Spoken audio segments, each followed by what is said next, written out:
சேனலில் நம்ம என்ன பார்க்க போகிறோம்னா வாழைக்காய் வச்சு நல்லா மொறுன்னு ஒரு சைட் டிஷ் பார்க்க போகிறோம். இது சாம்பார் சாதம், ரசம் சாதம், தயிர் சாதம் எல்லாத்துக்கும் ரொம்ப நல்லாயிருக்கும். வாங்க எப்படி செய்கிறதுன்னு பார்ப்போம். நான் இந்த சைட் டிஷ் பண்ணுறதுக்கு 2 வாழைக்காய் எடுத்துருக்கிறேன்.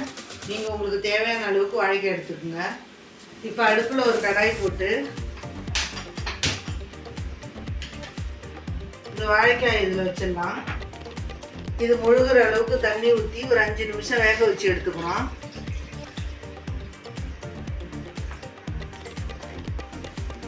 இதை மூடி போட்டு ஒரு 5 நிமிஷம் வேக வச்சு எடுத்துக்கோங்க. 5 நிமிஷம் நல்லா ஹை ஃப்ளேமில் கொதிச்சிச்சு. ஓப்பன் பண்ணிடலாம். ஸ்டவ் ஆஃப் பண்ணிவிட்டு இதை எடுத்து ஒரு தட்டில் வச்சுருங்க.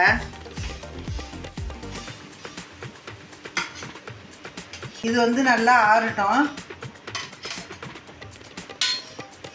இது ஆறின பிறகு தோலை உரிச்சு எடுத்துட்டு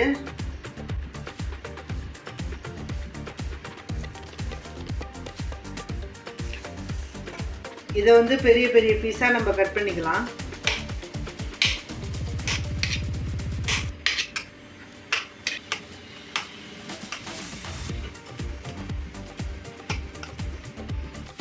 இப்போ அடுப்பில் பொரிக்கிறதுக்கு தேவையான எண்ணெய் ஹீட் பண்ணிக்கலாம்.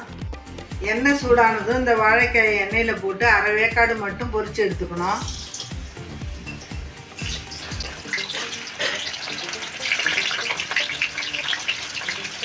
நல்லா திருப்பி திருப்பி விட்டு பாதி வேக்காடு மட்டும் வேக வச்சு எடுத்துக்கோங்க. பாதி வெந்ததும் எடுத்து ஒரு தட்டில் வச்சுடுங்க.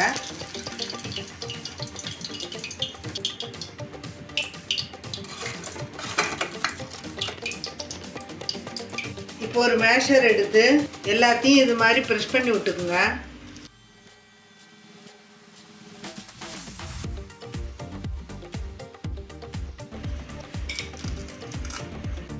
இப்படி ப்ரெஸ் பண்ணி விட்டுட்டு திரும்பவும் நம்ம எண்ணெயில் போட்டு எடுக்க போகிறோம்.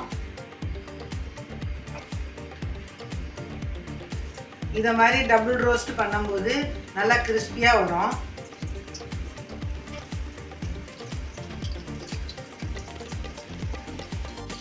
நல்லா பொன்னிறமாக வர வரைக்கும் அடுப்பை லோ ஃப்ளேமில் வச்சு பொரிச்சு எடுத்துக்கணும்.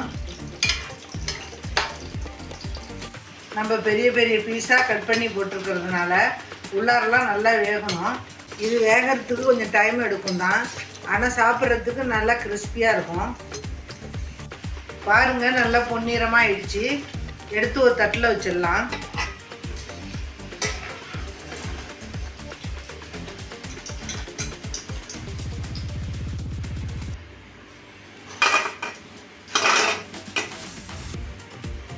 இதுக்கு மேலே நம்ம கொஞ்சமாக மிளகாத்தூள் தூவி விட்டுக்கலாம்.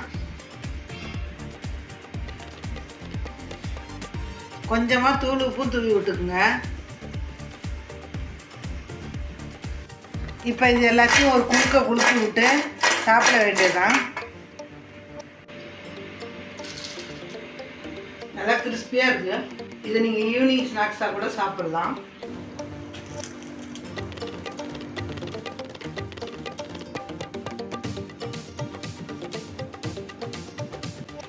நல்லா மொறுன்னு தயிர் சாதத்துக்கு சூப்பராக இருக்குது. நாங்கள் சாப்பிட போகிறோம். இந்த மாதிரி நீங்களும் செஞ்சு சாப்பிடுங்க. அம்மாஸ் குட்டி கிச்சனுக்கு லைக், ஷேர், கமெண்ட், சப்ஸ்கிரைப் பண்ணுங்கள். நன்றி, வணக்கம்.